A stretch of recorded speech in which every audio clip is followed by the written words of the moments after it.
พวกเฮาอยากให้ทำความเข้าใจในการท่องจำคำสอนของพระพุทธเจ้าอีกเทื่อนึงก็บ่เทื่อนึงล่ะสิเว้าไปเรื่อยๆนั่นแหละเกี่ยวกับความสำคัญในการท่องจำสืบต่อสืบสารคำสอนพระพุทธเจ้าที่พวกเฮาเอิ้นว่าสวดมนต์นั่นเอง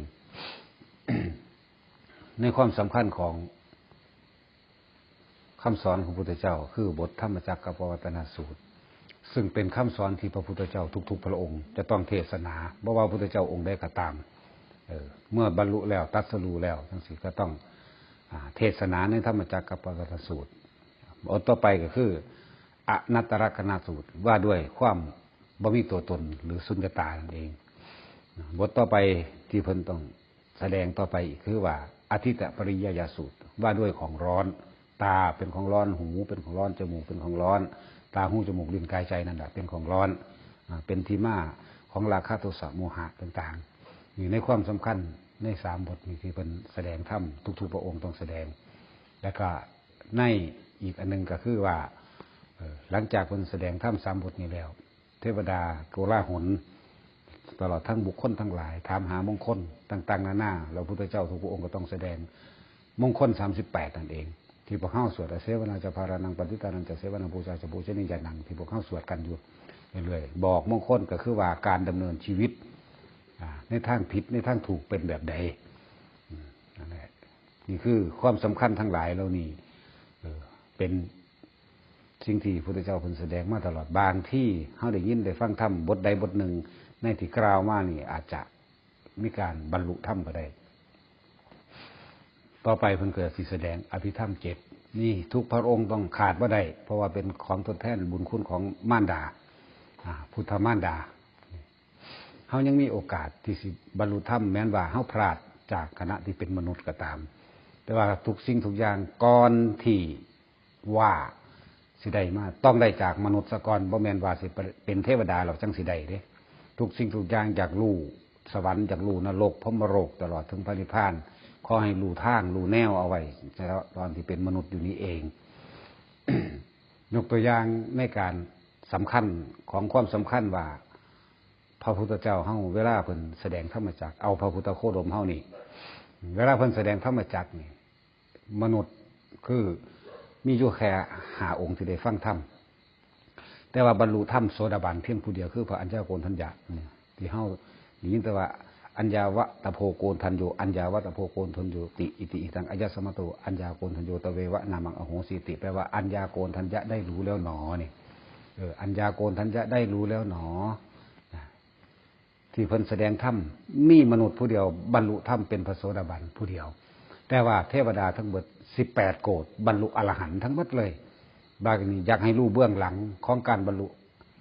ของหมู่เทพเทวดาทั้งหลายที่บรรลุอรหันต์ถึง18โกฏเขาเจ้าบรรลุเอาอีหยังมาบรรลุนี่แหละอยากให้ความสำคัญให้ทุกคนจื้อไว้ว่าทุกสิ่งทุกอย่างบ่สูญเปล่าในการท่องจำในการสาธยายสวดมนต์นั่นแหละของพระพุทธเจ้าเอาไว้นี่เฮายังมีโอกาสที่สิได้ถ้าสมมติว่าเฮารู้แนวทางไว้นี่ตอนนี้เฮาเป็นมนุษย์อยู่นี่ธาตุทั้ง4มันสมบูรณ์ดีแล้วร่างกายชีวิตทั้งสมบูรณ์ดีแล้วให้พยายามสะสมสั่งสมบุญทุกอย่างนั่นแหละในการให้ท่านมั่งรักษาศีลมั่งเป็นบางโอกาสและสาธยายธรรมนี่ว่าบทช่วงสำคัญเทวดาทั้งหลายที่เขาบรรลุธรรมใดก็เพราะว่าเขาเจ้าใส่จิตใส่ใจแล้วก็มีความเสื่อมั่นศรัทธาและทำให้เขาเจ้ามีความสงบจิตเย็นใจลงได้ข่มกิเลสได้แต่ว่าบ่ท่านได้อาจสามารถถึงขั้นบรรลุได้เขาเจ้าหูทางไว้แล้วนี่นะหูทางไว้แล้วเพราะถ้าพระศาสดาทรงแสดงธรรมจักรกับปวัตตนสูตรเท่านั้นจบเพียงลงบรรลุธรรม18โกฏเป็นอรหันต์ส่วนอื่นๆที่เขาเจ้าบ่เขียนออกมาไว้นั่นน่ะมีโสดาสกิทาคานาคามังกามีแต่ว่านี่เน้นเอาเฉพาะว่า18โกฏบรรลุเป็นพระอรหันต์บรรลุข้างบนเนี่ยว่าเวลาเฮาสวดมนต์สาธยายธรรมคำสอนของพระพุทธเจ้าให้ตั้งใจเชื่อมั่นให้สังเกตเจ้าของโดดเวลาใดสติเฮาขาดจากตัวหนังสือที่เฮาเพ่งมองแม้นสิบทที่เฮารู้สึกว่าคล่องก็ตามคิดไปถึงเรื่องอื่นเพิ่มเพี้ยนทันทีเลยเนี่ยสังเกตเจ้าของเด้อ เพี้ยนปั๊บโลดนั่นแหละคือความบ่มีสติบ่มีสติเด้อจังเปลี่ยนไปถ้ามีสติจดจ่ออยู่นั่นจังเฮาสวดทเวมีภิกขเวอันตาปะภะชิเตนะนะเสวิตพายโยจายังสติของเฮาจะต้องจ่อล่วงหน้าไปกาเมสุกามะสุขันลิกานโยโคหิโนคัมโมโปตุชนิโกมันสิจ่อไว้เด้ขณะใดที่บ่จ่อไว้เพี้ยนออกไปทางใหม่เลยเพี้ยนขนาดว่าคล่องเด้เพี้ยนแน่นอนนั่นแหละทั้งว่าสตินี่จึงสำคัญในการปฏิบัติธรรมบัดทุกอย่างเลยนี่คือเบื้องหลังของการบรรลุธรรมของหมู่เทพเทวดาทั้งหลาย18โกฏที่ว่ามานี่คือเพิ่นแสดงธรรมครั้งแรกสมมุติว่าทุกๆคนอยู่นี่ว่าท่านได้สามารถบรรลุอีหยังได้แต่ว่ามีจิตใจที่ทรงอารมณ์มันเป็นกุศลตายนั่นสิคิดถึงบุญถึงกุศลนั่นเองอาจจะไปตกข้างอยู่สวรรค์ชั้นดาวดึงส์นะชั้นดาวดึงส์ชั้นยามาชั้นดุสิตนิมมาปรานิมไล่ขึ้นไปเรื่อยจนถึงพรหมโลกละไล่ขึ้นไปอาจจะมีโอกาสได้ฟังธรรมจากกัปปวัตนสูตรนี่และอาจจะเป็นหนึ่งอยู่ในหันเป็นหนึ่งอยู่ในที่เฮาสิได้ฟังธรรมของพระศรีอริยะเมตไตรที่เพิ่นสิแสดงธรรม กันแรกก็คือธรรมจักรนี่เองนี่คือเบื้องหลังของสีวาเป็นอย่างคือบรรลุเพราะว่าสร้างสมบัติตั้งแต่ตอนเป็นมนุษย์แล้วขั้นที่สองที่เพิ่นสิแสดงต่อไปอีกก็คือว่าเพิ่นจะต้องขึ้นไปโปรดพุทธมารดาพุทธประเภทนี้เป็นธรรมดาอันเป็นธรรมดาแม่ของพระพุทธเจ้าเมื่อคลอดบุตรออกมาแล้ว7 มื้อต้องเสียชีวิตต้องตายสวรรคตต้องตายเพราะว่าบ่มีท้องใดสิไปท้องนี่รับได้เฉพาะบุคคลผู้เดียวคือผู้ที่มาเกิดเป็นพุทธเจ้าเท่านั้นนี่เป็นพุทธประเภทนี้พอตายแล้วปุ๊บก็ไปอยู่พุ่นละดาวดึงส์ที่นี่เพิ่นได้เมื่อเพิ่นแสดงธรรมมาได้พ่อการอันสมควรแล้วปุ๊บเพิ่นก็สิขึ้นไปโปรดพระพุทธมารดาบัดแทนค่าน้ำนมนั่นแหละโอกาสสองในการที่ได้ฟังธรรมโดยตรงพวกเทวดาล้วนๆบัดนี้ที่ได้ฟังธรรมก็คือว่าอภิธรรม7นั่นเองบทสวดอภิธรรมตั้งแต่พระธรรมสังคีนีพระมาติกาพระพุทธราบัญญัติพระธาตุกถาพระมหาสติปัฏฐานจังสี่ลักษณะนี้จังว่าให้พากันตั้งอกตั้งใจในการท่องจำให้มันคล่องปากคล่องใจคล่องปากคล่องขืนใจอย่างดีเลยเฮาสิมีโอกาสใน7 บทนี่บัดนี้เฮามาระลึกนึกถึงตอนที่พระโคดมของเฮาเพิ่นขึ้นไปแสดงพระอธรรมสังคีนีพอตะจบบทนี้ฮึบเทวดาบรรลุธรรมไม่มีประมาณพุ่นน่ะบรรลุไม่มีประมาณเด้จบมหาปฐานจังสี่เทวดาสันนี่บรรลุเท่านี้จบพระสังคีนีเทวดาสันนี่บรรลุเท่านี้7 บทนั่นบ่อภิธรรม7น่ะ7 บทบรรลุไปเอาไปคือร่วมกันแล้วนี่ไม่มีประมาณนั่นธรรมดาถือว่าที่ผ้าสวดอยู่นี่บ่แม่นของเด่นแล้วก็จะไปสนคนอื่นที่เขาบ่ได้เข้าใจว่าสวดงานคนตายบทตั้งหลายแล้วนี่เป็นบทที่สำหรับสวดงานคนตายอย่าสวดแล้วมันคล่ำมันเข็ดมันขวางพวกนั้นตายพวกนี้ตายมันคนสิตายว่าท่านบ่สวดหยังมันก็ตายฝรั่งมันก็ตายเอาบักหลายๆเดี๋ยวนี้เขาบ่เห็นว่าสวดแนวมื้อนี้ได้ล่ะนะว่าล่ะฝรั่งมั้ยมันบ่ได้สวดอันนี้ได้ล่ะแต่แผ่นดินถล่มจักหยังแน่ทั้งตายหลายก็บ่สวดหยังอีกแล้วจังว่าเฮาอย่าไปสนใจตัวนั้นเฮามุ่งตรงเอาตามคำสอนพระพุทธเจ้าดีกว่าจะว่าโอกาสที่สองของการที่สิได้ธรรมบรรลุธรรมตอนนี้เฮาอาจจะบ่เข้าใจบ่รู้เรื่องในความหมายเพิ่นบ่ได้แสดงธรรมในโลกมนุษย์ดอกอภิธรรม7นี่เพิ่นแสดงข้างบนพูนการอธิบายในนี่อาจจะบ่แจ้งทั้งเบิดแค่ดึงหัวข้อนิดๆหน่อยๆออกมาแสดงเป็นเครื่องประกอบให้พวกเฮาได้พอได้เข้าใจซื่อๆก็หมายถึงว่าการแสดงธรรมในอภิธรรม7นั้นมีผู้เดียวที่แตกฉานคือพระพุทธเจ้าพระสงฆ์ก็บ่ได้แตกฉานเด้ดึงไม้เว้านิดๆหน่อยพ่อปานนั้นเพราะว่านั่นเป็นธรรมของพระพุทธเจ้าโลกมนุษย์ก็บ่ได้ฟังพร้อมแล้วพระอานนท์ถามเอาซื่อๆได้ก็สิได้มาจดไว้วันนี้เฮามาเล็งเห็นความสำคัญว่าเทวดาเขาคือบรรลุธรรมได้หลายเบื้องหลังมัน เบื้องหลังเฮ็ดให้บรรลุเฮ็ดจังไดเนี่ยเฮ็ดจังไดก็มารู้อ๋อเป็นแบบนี้นี่เองเขาจะเอาทรงจำบอกกล่าวท่องบนสาธยายอยู่เรื่อยแม้นจะบ่เข้าใจในตอนนี้ก็ตามเมื่อเฮาไปเป็นเทวดาแล้วเฮาสิเข้าใจเองดอกเพราะว่ามันรู้ทุกภาษามันเป็นภาษาใจเป็นภาษาความรู้สึกที่บอกถึงความหมายกันได้เลยตอนนี้เขาบ่รู้ล่ะกุศลธรรมะกุศลธรรมะกุศลจะสมิงสมิเยกามาวจรังกุศลังกิตตังอุปนังโหติบ่รู้แม่นวะตอนนี้บ่รู้เอาแปลได้เจ้าคนอยู่นี่จ้างกันบ่มีคนใดก็แล้วกันเนาะแม่นบ่ล่ะขนาดจ้างเด้นี่ สิไปสายหยังก็บ่จ้างเนาะ นี่จังซั่นแล้วแต่ว่าแต่เฮาขึ้นไปข้างบนแล้วเฮาสิรู้เพราะว่านี่เป็นภาษาใจนะสิรู้เองดอกเราจังว่าให้ความสำคัญในการเวลาเฮาท่องจำข้างบนนี่จึงมีการเน้นแล้วก็ให้บอกอยากให้รู้ให้มันตรงอักขระแต่ตรงอักขระมันกับภาษากับคนนั้นมันก็ตรงกันถ้าเพี้ยนจะคล้องเพี้ยนเองฟังพระธรรมบอกขอนั้นบ่เข้าใจบทนั้นบ่เข้าใจเนิ่นซ่าไปอีกเด้เราจะว่าให้ทรงจำบอกกล่าวเพื่อเป็นอานิสงส์ของเจ้าของเองพร้อมทรงจำหนึ่งเป็นของบอกกล่าวผู้อื่นอีกนะให้ทุกคนสวดเอาทองเอาคือบทสำคัญเลื่อนว่าบททั้งนี่คือเป็นบทปัญญา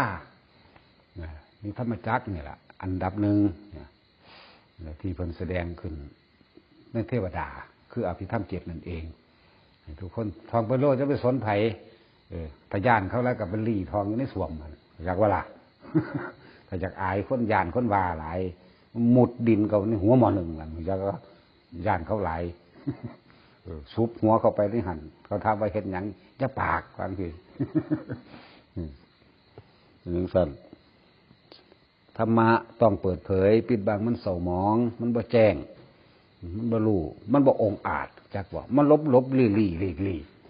บ่ได้สนเลยเพราะว่าเฮาบ่ได้ไปทำลายผู้ใดเสียชีวิตและทรัพย์สินแหมอันนั้นเป็นจังซั่นต้องกล้า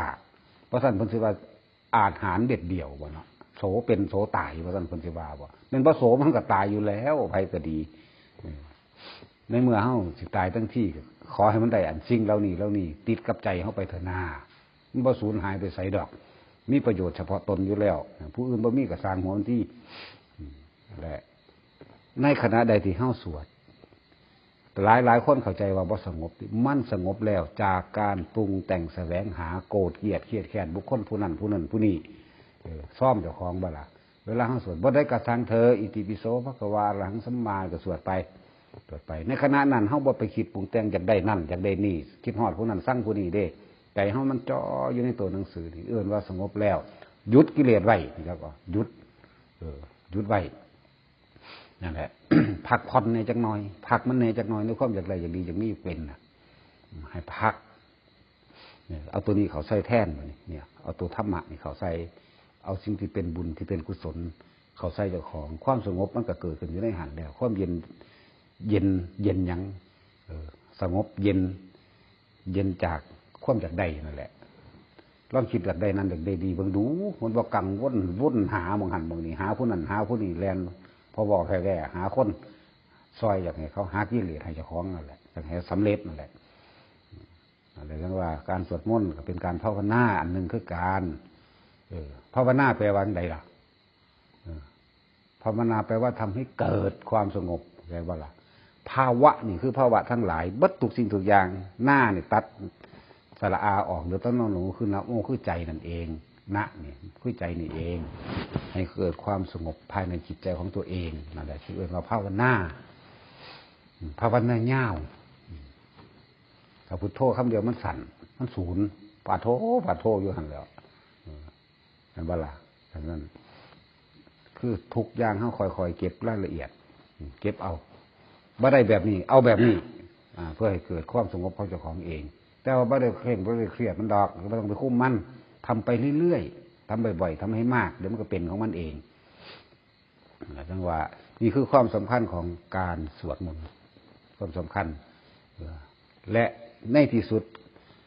เอิ้นว่าธาตุอันตรธานถ้าบุคคลผู้ใดยังได้เป็นเทวดาอยู่ไล่ขึ้นไปตั้งแต่ภูมิเทวดาลุกขเทวดาแล้วก็ขึ้นไปทั้งจาตุมตะวันถึงสายยามาไล่ขึ้นไปเบิดสิมีโอกาสอีกครั้งเดียวใน การจะได้ฟังธรรมของพระพุทธเจ้าโคดมของเขาคือธาตุอันธทานพศ5,000ย่อนด้วย1จะไอ้ย่อนด้วย7 มื้อเข้าใจว่าพศ5,000ขาดอยู่7 มื้อธาตุอันธทานพระบรมธาตุของพระศาสดาสิร่วมตัวแล้วก็ขึ้นเป็นองค์จริงอีกทีหนึ่งเป็นพุทธนิมิตที่ขึ้นแล้วเพิ่นสิแสดงธรรมทั้งเบิด7 วันมนุษย์สัตว์บ่รู้เรื่องหยังแต่ว่าเทวดาเริ่มจากลูกะเทวดาพุ่มเทวดารู้นี่คือโอกาสที่พลาดบ่ได้บัดนี้พลาดบ่ได้จังว่าทุกคนสั่งสมไว้เฮาสิได้ฟังทั้งเบิด 84,000 พระธรรมขันธ์แสดงออกจากพระโอษฐ์เบิดล้วนๆพระพุทธเจ้าแสดงผู้เดียวบ่มีพระสงฆ์แสดงนี่คือธาตุอันธทานหมายถึงว่าสิสิ้นศาสนาในพศ5,000ย่อนด้วย7 วันเนี่ยสิได้ฟังธรรมของเพิ่นสิแสดงธรรมอยู่จังซี่ล่ะรอบโลกกระแสพระสุรเสียงของเพิ่นอธิษฐานออกไปไกลปานใดก็ได้กลางว่านไปได้เบิดบ่มีประมาณก็ได้ให้ดังไปได้เบิดอยู่แล้วมีโอกาสเป็นครั้งสุดท้ายสิได้เห็นพระพุทธเจ้าโคดมเฮาก็คือตัวนี้บทใดบทหนึ่งที่เฮาสวดทรงจำไว้เฮามักบทใดเฮาสิเข้าใจบทนั้นแล้วเฮาก็สิรู้บรรลุในบทนั้นแหละที่เฮามักแต่ว่าฉันทะคือความพอใจนี่แต่ว่าเป็นความพอใจในธรรมตัวนี้เฮาสิใส่ใจได้ถือบทเจ้าของมักนี่คือเพลงเฮามักนั่นแหละเนาะผู้ใดกระทางแต่แม่นมักเพลงนี่สิใส่ใจสิพยายามอยากร้องน้ำเขาให้มันได้ดาดเสียงใจเนาะเอาจนคือแต่สั่นธรรมะนี่ก็คือกันบทนี่กูมักแห้งนี่ทองเอาสันทองดูเขาแต่ว่าบรรลุความหมายกับสร้างมันดอกอันนั้นความสงบมันก็เกิดในระดับหนึ่งแล้วในขณะที่เขาทองกันเองต่อมาบัดสว่าเขาตายไปสวรรค์เด้จังสิได้ฟังถ้าไปนรกอย่าไปฝันเด้ ถ้าไปนรกอย่าพอเว้าเด้อีกล้านกว่าปีนึงเด้สิบอกให้พระศรีอริยะจังสิลงมาตรัสรู้อีกล้านกว่าปีสวรรค์ชั้นจาตุมบ่ถึงนะสวรรค์ชั้นแรกนี่อายุบ่ถึงแต่ว่าชั้นดาวดึงส์ถึงเนี่ยสวรรค์ชั้นที่2ขึ้นไปถึงคือได้เป็นเทวดาได้ฟังธรรมพุทธเจ้าอยู่แต่ว่าจาตุมบ่ทันเด้อมันเบิดอายุก่อนอายุมันบ่โดนถ้าจุติจักว่ามันสิไปนรกแล้วส่วนมากส่วนนรกนะส่วนมากเทวดาตายแล้วไปไสมากที่สุดเอาไปนรกส่วนมากเป็นสั้น ให้ทุกคนให้ความสำคัญในการท่องจำบทคำสอนของพระพุทธเจ้าที่พวกเข้าใจว่าสวดมนต์นั่นเองท่องจำที่ผ้าสวดเอาอยู่บทสำคัญบทอื่นๆเป็นการคุ้มครองดอกในศาสนาของพระพุทธเจ้าแต่ละพระองค์นั่นนะเขาเจ้าก็สิสร้างผลิตหมายถึงว่าบทป้องกันหรือคุ้มครองของแต่ละพระองค์ตั้งหากเพราะว่าเขาเจ้าอาศัยสัจจะบ่มีคาถาบ่มีการขอร้องบ่มีการอ่อนวอนสำหรับพระพุทธเจ้าเฮาบ่มีสมัยตะขังเสวยชาติเป็นพระโพธิสัตว์ก็ตามบ่มีการบวงสรวงขอร้องอ่อนวอนเทวดาให้มาซอยใดๆทั้งสิ้นบ่มีเลยผู้ใดเคยศึกษาประวัติของพระพุทธเจ้าเขาบ่ได้ศึกษาหลายดอกบางประมาณ50,000 กว่าศาสตร์กันนั่นแหละบ่มีจักศาสตร์เลยที่มาขอร้องเทวดาให้เสกสรรดลบันดาลอันนั้นอันนี้บ่มีเลยบ่มีแต่ใส่สัจจะล้วนๆเลยนึกถึงบุญบารมีที่เจ้าของทำไว้ที่พวกเฮาเคยสวดกันอยู่นี่อันนี้บทแต่งใหม่เด้ออันที่ว่าพระหุงมหากรุณิโกนั่นเด้อว่าแม่นของ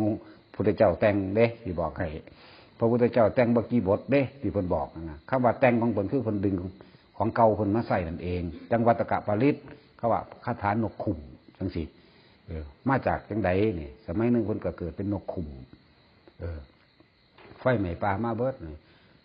ตอนเช้าพ่อกับแม่บินหนีออกไปหากินก็สิไปหาเหยื่อมาให้ลูกนั่นแหละเพิ่นก็หากระเบาะแตกออกจากเปลือกไข่ใหม่ๆนั่นแหละไฟไหม้ป่าแตกปูป่ามาเพิ่นก็ย่านคือกันนั่นเพิ่นก็ย่านเพิ่นก็โอ้ยเพิ่นก็เลยสั่งสัจจะขึ้นมาตามธรรมดาความตายเราจะมีวังเกิดกับทุกคนผู้ใดก็ย่านตายทั้งนั้นเนี่ยเวลา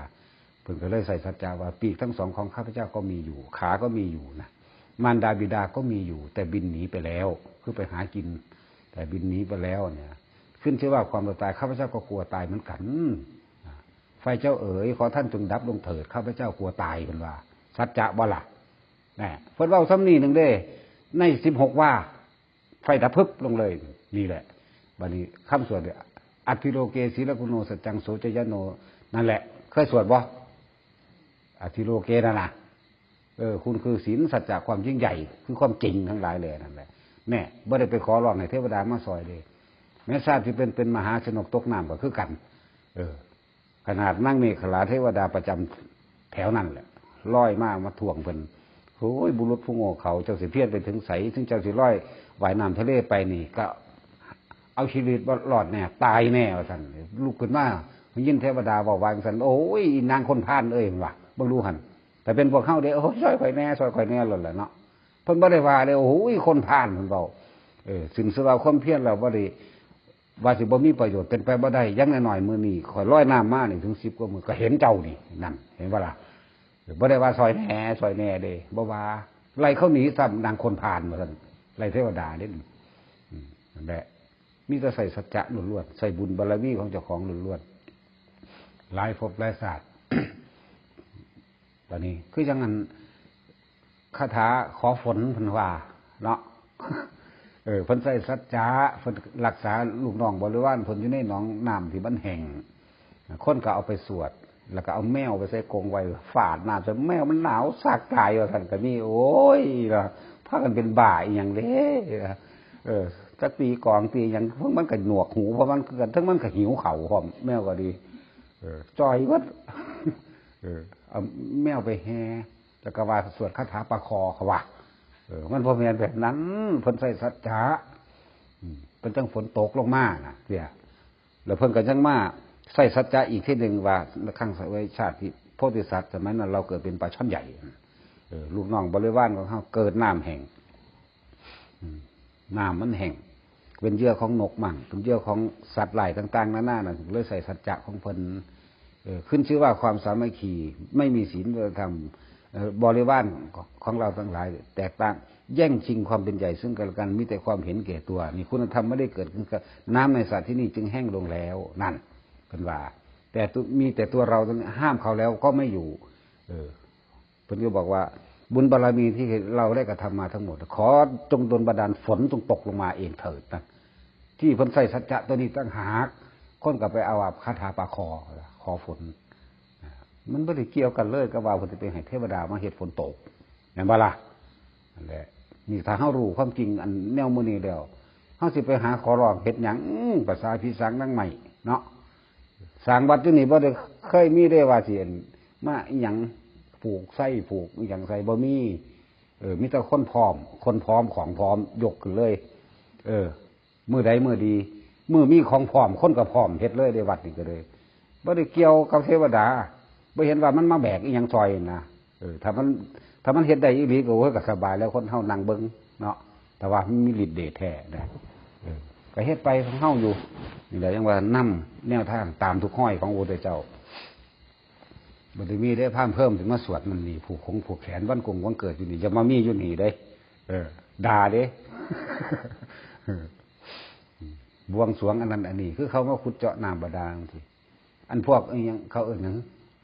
เขาหยังจะล้มที่เขามีกล้วยมีเหล่ามีหยังมีสินพร้อมเขาบนบอกเขาว่าบอกเจ้าทีว่าท่าน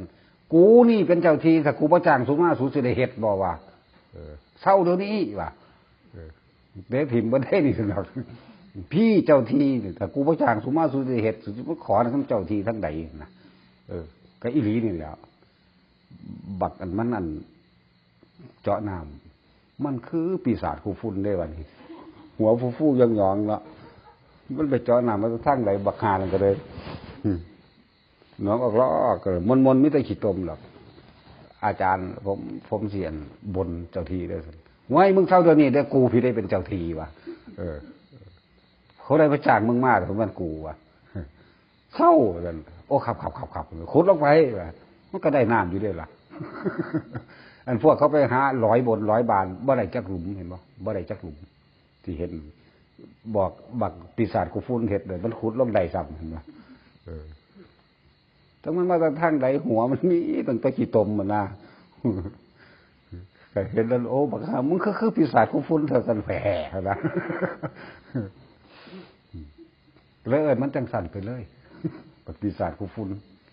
นี่มาผลอยู่ดีได้กูพี่ได้เป็นเจ้าทีว่ะแต่กูประจากมึงมามึงสิได้เฮ็ดบ่ว่ะมาขอกูสิเรียว่ะไปจังสันนั่นแหละ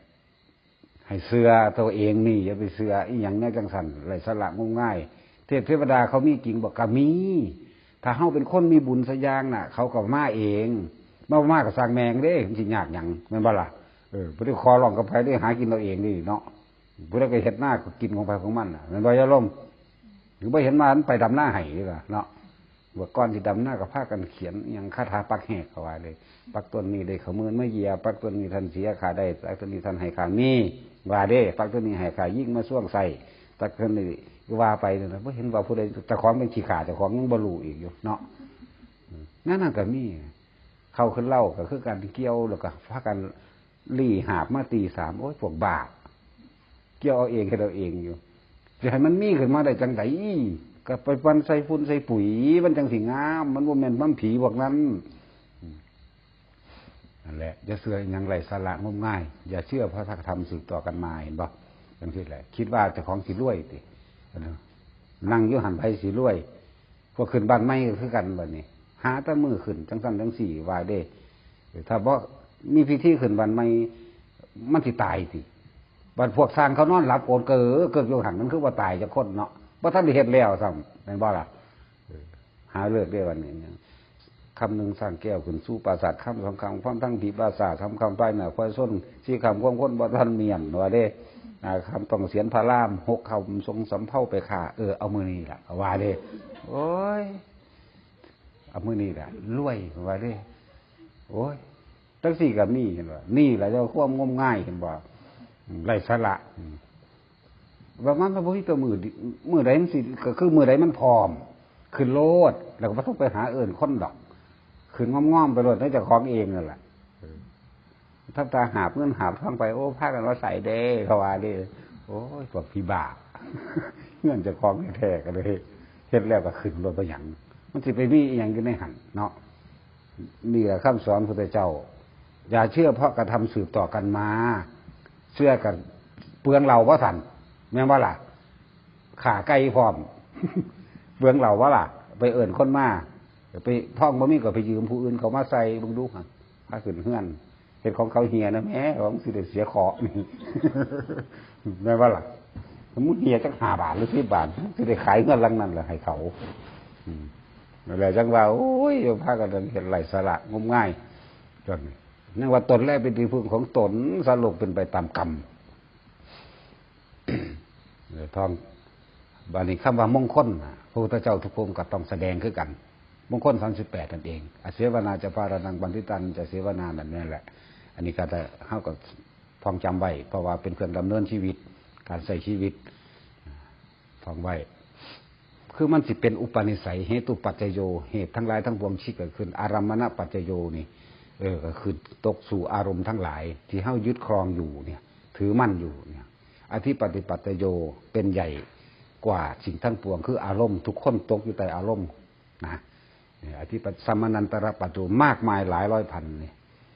สหชาตปัจโยเกิดพร้อมนี่เห็นบ่เกิดพร้อม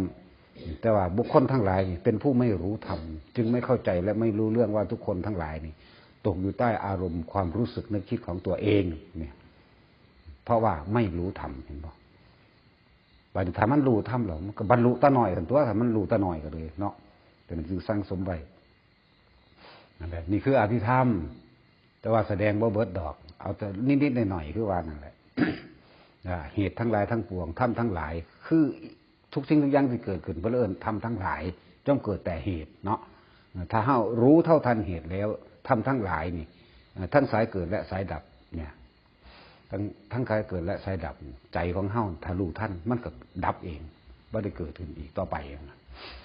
ใจเป็นใหญ่ใจเป็นประธานสำเร็จได้โดยใจแม่นเพิ่นสิเว้ามากมาย 84,000 ย่นลงมาที่เดือดตัณหา108ย่นลงมาเหลือสังโยชน์10เนี่ยพาให้เฮาเกิดเนี่ยบารมี10เครื่องข่มเครื่องฆ่าเครื่องประหารซึ่งกันและกันของสังโยชน์10ก็คือบารมี10นั่นเองท่านสินิกรรมปัญญาวิริยะขันติสัจจะอธิฐานะเมตตาอุเบกขาเป็นเครื่องข่มเครื่องประหารหรือคู่ปรับของสังโยชน์10บัดนี้ย่นลงมาเหลือลูกกับน้ำเนาะ บัดนี้ตัดน้ำออกตัดรูปออกรูปเพื่อยังเอาขันหากระเถิกนั่นแหละตายแน่มันบอกก็เท่านั้นตัวตัดออกเหลือใจดวงเดียวนี่เพิ่นก็เลยว่าเหตุทั้งสิ้นทั้งปวงเกิดจากใจความคิดแล้วก็เกิดจากความคิดความรู้สึกนึกคิดนั่นแหละคือใจเด้อจะไปแปลอีกอย่างมาก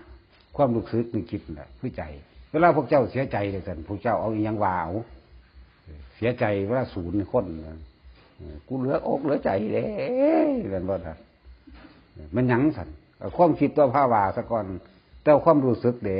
ที่มันแสดงออกจักตาดูนตาแดงจักไห้จักห้องมันว่าล่ะเป็นเด็กน้อยก็ยันดินแล้วบ่ว่าแต่เด็กน้อยแล้วผู้ใหญ่ทั้งเฒ่าใกล้ตายแล้วยังดันยันอยู่นะแม่นว่านั่นแหละใจคือความรู้สึกนึกคิดพยายามส่งอารมณ์อันเป็นกุศลไว้อย่างนั้นหลายๆคนอาจจะคำว่าศีลว่าบริสุทธิ์มันก็ถ้าคนมีปัญญาก็รักษาศีลเต็มเด้อเอาเป็นบางการบางเวลาก็ได้อย่างน้อยๆก็ให้มันเต็มถึงว่าเวลานอนนี่สมาทานศีลพวกผู้หญิงเอาพวกเราเอาศีล8สมาทานคือตั้งเจตนาขึ้นมาเองเด้จะมาขอจากพระได้ขอเลยเฮ็ดบ่ได้จากว่าล่ะส่วนมากวิธีขอกันซื่อๆขอตะปากขอตะพิธีว่าได้อ่านกันดีบ่ดีบ่รู้เรื่องยังซ้ำเขาพะวากับวาไปของเขาบ่มีเจตนาฉะนั้นจงตั้งจิตเจตนาขึ้นสมาทานด้วยตัวเองสาธุนี่ข้าพเจ้าขอตั้งจิตเจตนาในการรักษาศีล8พวกเอาหากันในการรักษาศีล5ตั้งแต่บัดนี้เป็นต้นไปจนกว่าจะถึง6 โมง6 โมงแล้วเลิกจากว่าล่ะอันพวกว่ามันเฮ็ดบ่ได้บ้านนอกเฮากันเดียวกับว่าปนป่าให้แม่ได้เขาว่าเด้เนาะก็ไปจังซั่นแล้ว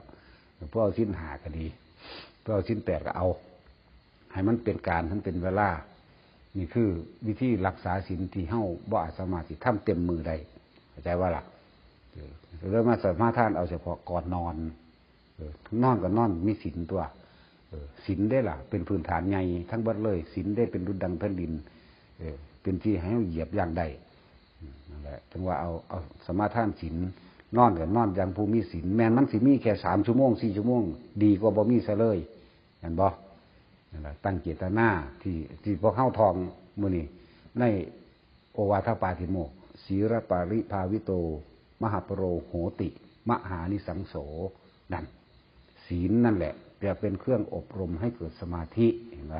สมาธิปาริภาวิตามหาภราโหติมหานิสังสาเมื่อศีลเกิดขึ้นแล้วนะศีลเกิดขึ้นแล้วความสงบเย็นใจความไม่กังวลไม่มีสมาธิย่อมตั้งมั่นนั่นเมื่อสมาธิตั้งมั่นแล้วนี่มหาภราปัญญาโหติมหานิสังสาปัญญาความรอบรู้ในกองสังขารย่อมเกิดขึ้นบัดนี้ปัญญาเนี่ยย่อมหมุนกลับลงมาอบรมศีลอีกเทนึงเข้าใจว่าล่ะคนมีปัญญาได้จังรักษาศีลได้บ่ซั่นองคุลิมานก็คิดฮอดแต่อันเก่าขาตะคนกูบ่ได้บรรลุหยังแล้วเข้าใจว่าล่ะนั่นแหละเอาเป็นการเอาเป็นเวลาเฮ็ดให้มันเป็นพวกตกกระไดพ้อยโจรไปนิพพานก็บ่อึดดอกหน้าขาคนมันอยู่ดีไปนิพพานสิอึดอยากหยังเอารู้จักว่าล่ะมีไผแน่นายโจรฆาตได้บรรลุอนาคามีขาคน35,000พุ่นโอ้มันเฒ่าเขาปลดระว่างบาดสิตายภาษาลิบุตรไปโปรดเอากัน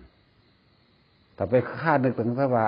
กูขาคนกูทำสัวมาเบิดปีภาษากูบ่เป็นคนบุญกูเป็นคนบาปมันก็บาปอีดีนั่นแหล้วเพราะเจ้าบ่ถิ่มของเก่าอดีตเป็นสิ่งที่ล่วงมาแล้วอย่าคำนึงเห็นบ่อนาคตยังไม่ถึงอย่ากังวลนั่นให้อยู่ในปัจจุบันนั่นต้องไปหันล่ะสันตติอมาตย์พูนไปปราบโจรกบฏขาบักหลายเป็นแสนคนธรรมดาบ่อันนึงก็เลยผิดศีลเบิดทุกข้อสนะแม่นว่าขาคนมาแล้วสนะมาเจ้าเมืองพญายเจ้าเมืองนั่นน่ะ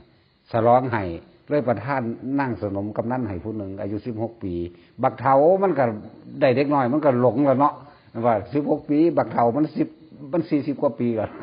ตอนนั้นน่ะ47 48 ปีแล้วเป็นเสนาบดีนักรบเพิ่นไปปราบโจรกบฏเพิ่นชนะมาฮอดก็ฉลองแล้วเขาก็นั่งสนมให้ผู้หนึ่งโอ้ยมันก็หลงยังไงล่ะเนาะกินเหล้าเมาซุมื้อฟ้อนรำทำเพลงซุมื้อขาเป็ดขาไก่ซุมื้ออีกอีนั่งนั่นมันตายว่ะเสียใจหลายจักสิไปหาสายไผแล่นไปหาพระพุทธเจ้าพระเจ้าแสดงธรรม4 ข้อบรรลุเฉยนั่น มันคือได้ท่านแหละให้กำลังใจเจ้าของเด้อจะไปคิดถึงได้อันนี้มันผิดนะจากว่าละนี่แหละ อารมณ์จิตสุดท้ายก่อนที่จะหลับให้ทุกคนตั้งไหว้พระสะก่อนพุทธังธัมมังสังฆังสรณังคัจฉามิเรียบร้อยกับสาธุข้าพเจ้าขอตั้งจิตเจตนาในการรักษาศีลห้าถ้าผู้เอาหาถ้าผู้8ก็ว่าไปนับตั้งแต่บัดนี้เป็นต้นไปจนกว่าข้าพเจ้าจะตื่นนอนแล้วเลิกกันจากว่าล่ะผู้มันสิเห็นว่าได้มืออื่นคันว่าดิป้นป่าอยู่นะเนี่ยบ่ล่ะก็จะสั่นตัวแต่ว่าโอ้ยปลาดุกก็มีไม่อ่านก็สิคิดพอสำหรับผู้อ่านบ่อาจสามารถเลี้ยงได้กันถูกหัวไปน้ำพุทโธไปน้ำอยากบ่ มันหลีกเลี่ยงบ่ได้อยากว่าล่ะดีกว่าบ่มีแนวกันตัวเนาะ คิดออกว่าพวกเจ้า นั่นแหละเป็นทุกสั้นแต่นั้นเมื่อกราบพระแล้วสมาทานศีลแล้วสิ่งสำคัญคือพิจารณาประสบการณ์จริงของตัวเองระวังสุขระวังทุกข์อีหยังมากกว่ากันที่จริงแล้วคำว่าเกิดมีแต่ปัจจัยแห่งความทุกข์ล้วนๆนะสรุปลงว่าตายยังไงกูขอไปนิพพานนั่นกูบ่เอากับมึงในการเกิดเป็นยังกะตามเอาจุดเดียวคือพระนิพพานเข้าใจบ่ล่ะเอาจุดเดียวเลยตายยังไงนี่เลิกกันไม่ขอมาเกี่ยวข้องกับบุคคลผู้ใดอีกนี่ขอไปนิพพานจุดเดียวเลยนั่นแหละฟังเข้าใจบ่นี่เข้าใจผู้เดียว2ย้ายนั่นบ่จักหยัง ใส่แว่นนั่นนั่นแหละเรียกว่าพยายามนี่จังว่าบุคคลผู้มีปัญญาจึงรักษาศีลได้ที่ปัญญามาอบรมศีลแล้วที่แรกศีลอบรมสมาธิอบรมปัญญาตอนนี้ปัญญามันเกิดมีกำลังแล้วมันก็อบรมเวียนกันไปเวียนกันมา3อย่างเป็นหนึ่งเดียวกันมันก็หนุนกันเองของมันในหันแหละวันนี้นี่คืออารมณ์จิตสุดท้ายก่อนที่จะหลับเด้ออารมณ์จิตสุดท้ายก่อนที่จะหลับเฮาไหว้พระแล้วเอาพุทธธรรมสงฆ์เป็นที่พึ่งแล้วเฮาสามารถทานศีลแล้วเนาะที่นี่เฮาก็ทำวิปัสสนาพิจารณานั่นแหละวิปัสสนาเลยพิจารณาหาความทุกข์ของเจ้าของหาสาเหตุทุกข์เจ้าของหาวิธีดับทุกข์ของเจ้าของเองแต่มีจุดเดียวที่มันดับได้คือพระนิพพานเท่านั้นถ้าว่าตั้งจิตเจตนาไปแล้วว่ากูว่าเกิดอีกกูไปนิพพานอย่างเดียวกูบ่เอากับมึงอีกแล้วบ่เอาหยังอีกเนี่ยแต่ที่นี่วิธีส่งอารมณ์กับภาวนาไปจนหลับอยู่กับลมหายใจเข้าใจว่าจนว่ามันหลับนั่นแหละห้ามมันตายตอนหลับมันไปเลยได้สิบอกให้ไปเลยได้ถ้ามันตายตอนหลับไม่ต้องไปสนหรอกไม่ต้องไปอายคนหรอกเขาว่าไหลตายนั่นน่ะโอ้ยแต่ก็คือหมักแท้ตายบ่ได้ปวดนี่ไหมเนาะแต่ตะกี้ว่าไหลตายคลั่มนั่นนี่โอ้ยยังไงกูสิไหลยังว่าอยู่หรือจากป่วยตายจาก15 ปียังตายบ่ทรมานอยู่หั่นจนกระตัดตีนตัดมือพุ่นบ่จังว่าโอ้ยถูกต้องบ่คลั่มปีเนาะเมื่อไรเอามันตายแมงเดียวนี่ยังดีแล้วดีจะไปยากหยังนั่นคืออารมณ์จิตสุดท้ายก่อนที่จะดับถ้ามันตายตอนหลับมันไปเลยบางอารมณ์ถ้ามันบ่ตายเด้ตื่นปุ๊บขึ้นมาพยายามดึงใส่ธรรมะก่อนเด้อความคิดนั่นน่ะดึงบ่แม่นไปลุกดึงอันใดอันหนึ่งได้มันไปเอาเครื่องใหม่บางไดนอเพิ่นบอกกูไปหาดึงว่าแม่นแนวนั้นเด้ดึงจิตเข้ามาสู่คำบริกรรมภาวนาก็ได้นึกถึงพระนิพพานก็ดีตื่นเพิ่มขึ้นมานิพพานังปรมังสุขขังก่อนเลยก็ได้นี่ตั้งเจตนาเอาไว้จากบ่ห้ามันตายในมือนั่นก็คือกันบัดนี้มันก็ไปตามเจตนาที่ตั้งเอาไว้เอาบ่ท่านตายด้วยนี่อันนี้พานังปรมังสุขขังตายยังไงกูขอไปนิพพานนั่นเดี๋ยวมันตายในมือนี่หรือตายในขณะหน้ากระสร้างนี่ตายเดี๋ยวนี้กระสร้างไปนิพพานอย่างเดียวกูบ่ยังกับมือเดี๋ยวเกิดเป็นยังกระสร้างกูบ่เอาทั้งจมไปน้ำยางเขาของน้ำไปน้ำจากบ่ล่ะจมไปพร้อมเขาของน้ำไปพร้อมพายไปพร้อมเหนียวไปพร้อมเพื่อนบอกวัตถุยางอรรถมันบ่บาปดอกเด้ออย่าไปย่านบาปเวลาอันศูนย์คนพวกเจ้าบ่ย่านบาปบ่เนาะมันเป็นมีพิธีมาทั้งใดไปขอบาปน้ำไผ่โอ้ไปสามารถท่านความโกรธความศูนย์กันห้าจักสิไปสามารถท่านกับไผ่เวลาถือคาดาคือปึงใส่กันโหลดนั่นบ่สั่นศูนย์ใส่กันโหลดเนาะบัดนี้มาทำบุญโอ้ยบ่ควรเว้ยบาปแน่ฮะลังก้นเถียงก่อนหอดไหวพระเนี่ยมันคือบ่ยานเนาะในภาษาพวกมาว่าจะคงเป็นไปกันอยู่แล้วมันคือบ่ยานคือบ่เห็นว่าสมทานบาปกับเพิ่นกันหน้าสมทานศูนย์ใส่กันหน้าสมทานคำด่ากันหน้าบ่มีนี่ก็สัตว์ปึดกันเลย ใส่กันเลยโปะปะกันโหลดเตงปางใส่กันโหลดนั่นแหละจิตเบ่งสั่นมันเร็วความเคยชินฉะนั้นห้ามพยายามทำความเคยชินใหม่เสียอารมณ์จิตสุดท้ายก่อนที่จะหลับให้เห็นแบบนี้แล้วก็อารมณ์แรกก่อนที่จะลุกบ่แม่นลุกเลยจังคิดดอกหน้าไปก็ตามบ่แม่นยืนคองยองขึ้นมาแล้วจังคิดได้ง่วงเงี้ยมันดึงไปหาให้หาหน้าหาเงินหาทองหาลูกหาสมบัติพัสถานแล้วแม่นบ่เอาพวกเจ้าว่าเอาผู้ใดลุกตะกอนจังคิดติมีดอกมีแต่ง่วงเงี้ยขึ้นมาคิดโลดนั่นแหละความคิดนั่นแหละก็คือจิตกับคิดนั่นแหละถ้าจะคิดจับกุศลไว้ก่อนเด้อดูนี่คือสำคัญว่าให้ตั้งจิตอารมณ์จิตสุดท้ายก่อนที่จะหลับและอารมณ์แรกก่อนที่จะลุกพยายามตะกี้เฮาชินตะการจะไปหาเงินเนาะเดี๋ยวเอาให้มันชินกับการนึกถึงพระโดยเฉพาะพระนิพพานนั่นอุปสมานุสติกรรมฐานนั่นแหละให้มันลงสุดอยู่บางเดียวพ่อว่าต้องไปยังอีกทำบุญนี้ก็สร้างปรารถนาอย่างเดียวคือพระนิพพานให้มันเป็นปัจจัยทรงไปไม่ต้องประหยัดอย่างอื่นเอานิพพานอย่างเดียวไม่ต้องประหยัดอย่างอื่นไม่เป็นผลภายได้ดอกพวกเจ้ามาท่านไว้เหตุไว้นั่นมันที่ไปใส่ว่าของเจ้าของแท้ๆถ้ามันบัถึงกับขอเป็นผลภายได้ยังเจ้าของเหตุเองเนาะก็เรื่องสั่นเอาพ่อเมื่อ